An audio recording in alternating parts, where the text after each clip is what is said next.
3 ആഴ്ചകൾ പിന്നിടുകയാണ് big Boss Malayalam season 6. ഇതിനോടകം തന്നെ നാടകീയമായ നിരവധി രംഗങ്ങൾക്ക് ബിഗ് ബോസ് വീട് സാക്ഷ്യം വഹിച്ചിട്ടുണ്ട്. താരങ്ങൾ തമ്മിലുള്ള അടിയും ബഹളവുമെല്ലാം ബിഗ് ബോസ് വീട്ടിൽ സ്വാഭാവികമായി മാറിയിരിക്കുകയാണ്. സഹമത്സരാർത്ഥിയെ കയ്യേറ്റം ചെയ്തതിന് റോക്കി എന്ന മത്സരാർത്ഥി ഷോയിൽ നിന്നും പുറത്താവുന്ന സാഹചര്യവും ബിഗ് ബോസ് വീട്ടിൽ പോയ വാരമുണ്ടായി. ആദ്യ ആഴ്ചകളിൽ ബിഗ് ബോസ് വീടിന് അകത്തും പുറത്തും ഏറ്റവും കൂടുതൽ മുഴങ്ങിക്കേട്ട പേരുകളിലൊന്ന് ജാസ്മിൻ ജാഫറിൻ്റേതാണ്. സോഷ്യൽ മീഡിയ താരമായ ജാസ്മിൻ ബിഗ് ബോസിലേക്ക് വന്ന ആദ്യ നാളുകളിൽ തന്നെ താൻ ദീർഘനാൾ ഇവിടെയുണ്ടാകുമെന്ന് തോന്നിപ്പിച്ചിരുന്നു. ടോപ്പ് 5-ലെത്തുമെന്ന് തുടക്കത്തിൽ തോന്നിപ്പിക്കാൻ സാധിച്ച താരമായിരുന്നു ജാസ്മിൻ. എന്നാൽ പിന്നീട് കണ്ടത് ജാസ്മിൻ്റെ ഗ്രാഫ് താഴേക്ക് പോകുന്നതായിരുന്നു. ഗബ്രിയുമായുള്ള സൗഹൃദമാണ് ജാസ്മിന് വിമർശനങ്ങൾ നേടിക്കൊടുക്കുന്നത്.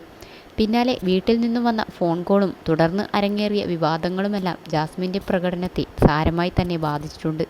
തുടക്കത്തിൽ ടോപ്പ് 5-ലെത്തുമെന്ന് തോന്നിപ്പിച്ച ജാസ്മിൻ ഇപ്പോൾ വീട്ടിന് അകത്തും പുറത്തും വിമർശനപാത്രമായി മാറിയിരിക്കുകയാണ്.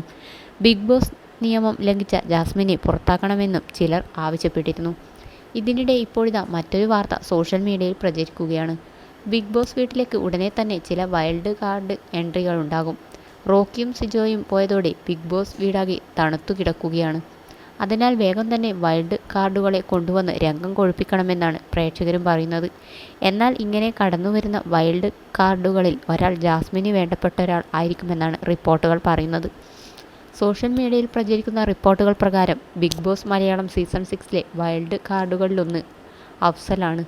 ജാസ്മിനുമായി വിവാഹം ഉറപ്പിച്ചിരിക്കുന്ന വ്യക്തിയാണ് അഫ്സൽ. നേരത്തെ ബിഗ് ബോസിൽ വെച്ച് തന്നെ ജാസ്മിൻ അഫ്സലിനെക്കുറിച്ച് സംസാരിച്ചിരുന്നു.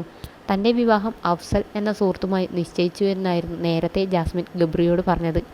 എന്നാൽ പിന്നീട് ശ്രീധുവിനോട് ജാസ്മിൻ പറഞ്ഞത് അഫ്സലിൻ്റെ വീട്ടുകാർ വിവാഹാലോചനയുമായി വന്നിരുന്നുവെന്നും എന്നാൽ ബിഗ് ബോസ് കഴിഞ്ഞ് തീരുമാനിക്കുമെന്നും കരുതിയിരിക്കുകയാണ് എന്നുമായിരുന്നു. പുറത്തുവരുന്ന വാർത്തകൾ പൂർണ്ണമായും വിശ്വസിക്കാൻ സാധ്യമല്ലെങ്കിലും അഫ്സലിൻ്റെ ബിഗ് ബോസിലേക്ക് വരാനും താല്പര്യമുണ്ടെന്നാണ് റിപ്പോർട്ടുകൾ പറയുന്നത്. നേരത്തെ ഹിന്ദി ബിഗ് ബോസിൽ പയറ്റിയിട്ടുള്ളൊരു തന്ത്രമാണിത്. ഹിന്ദി ബിഗ് ബോസിൻ്റെ പോയ സീസണിൽ മത്സരാർത്ഥികളിൽ ഒരാളുടെ കാമുകൻ ഷോയിലേക്ക് അപ്രതീക്ഷിതമായി മത്സരാർത്ഥിയായി കടന്നു വന്നത് അതിനാടകീയമായ രംഗങ്ങൾക്ക് വഴിയൊരുക്കിയിരുന്നു. അതുകൊണ്ട് തന്നെ സമാനമായൊരു മാറ്റിപ്പിടിക്കൽ മലയാളത്തിലും നടന്നാൽ ഞെട്ടാനില്ലെന്നാണ് സോഷ്യൽ മീഡിയ പുറത്തു പറയുന്നത്. എന്നാൽ ഈ വാർത്തയുടെ ആധികാരികത സ്ഥിരീകരിക്കാൻ സാധിച്ചിട്ടില്ല. സോഷ്യൽ മീഡിയയുടെ ഭാവനാ സൃഷ്ടിയായിരിക്കും ഈ വൈൽഡ് കാർഡ് എൻട്രിയെന്നും ചിലർ പറയുന്നുണ്ട്. ബിഗ് ബോസ് ആയതുകൊണ്ട് തന്നെ എന്ത് ട്വിസ്റ്റിനും സാധ്യതയുള്ളതിനാൽ കാത്തിരുന്നു തന്നെ കാണേണ്ടി വരും.